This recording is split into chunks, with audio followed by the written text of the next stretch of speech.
Here's Don Bongino. Is he still around? I didn't realize he was still here. Yeah, he's mad as ever.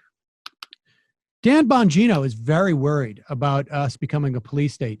Is this where he talks about those was it teenagers or guys who got beat up in the East Village because they weren't wearing a mask? Yeah.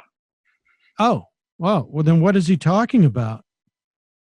Let's see.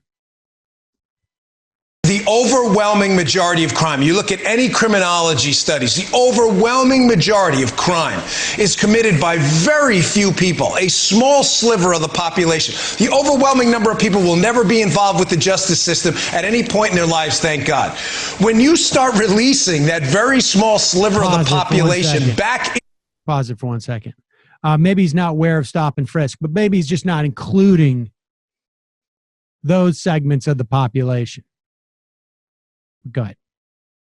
Of the population back into the population. It is the peace-loving non-criminals are the ones that are obviously going to become offended by this because these repeat offenders are going to get out. But now, what country are we living in?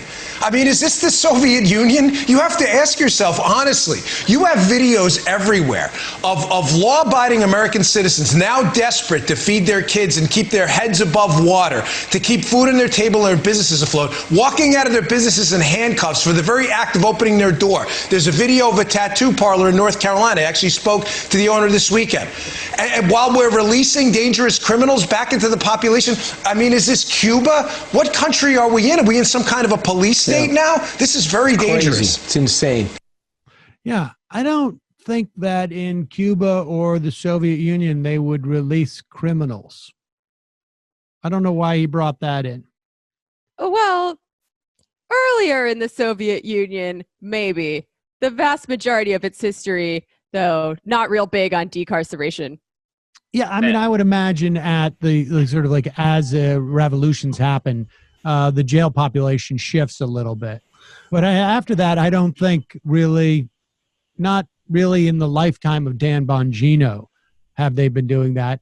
And the idea that, yes, has he not been aware that we've had things like public health measures for decades? Like, incidentally, if you have a tattoo parlor and your needles are like just left around and you don't sterilize them when you use them on new people or something, like, you can also get shut down.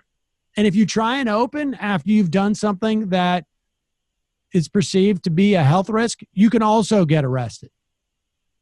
Like, you can't, have a restaurant, let's say, that is really dirty, because if it's too dirty and there's rat feces, let's say, on the counters and in the back of your restaurant, they're going to shut you down because you're a danger to the health of your clientele. Even if your clientele decide, like, I'm going in there, the prices are really, really perfect, and I'm willing to take my risk. Well, that still doesn't cut it. Like, the idea of public health has now made us a police state.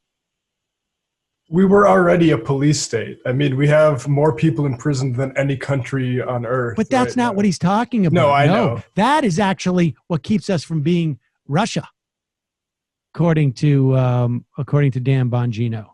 Yeah, let's just reiterate. Russians, they just let everybody out of the prisons. He thinks it's a police state thing to do to let people out of prison. I don't even know what to add to that. In Iran, they did let a lot of people out of prisons, actually. And I don't know if they did in Russia. Maybe they not, but I don't think that's because of how communist they are. Well, if you want to talk about Cuba, they've had an amazing response to this thing, actually, and they're sending their doctors all over the world to help people out. So maybe we should be more like Cuba.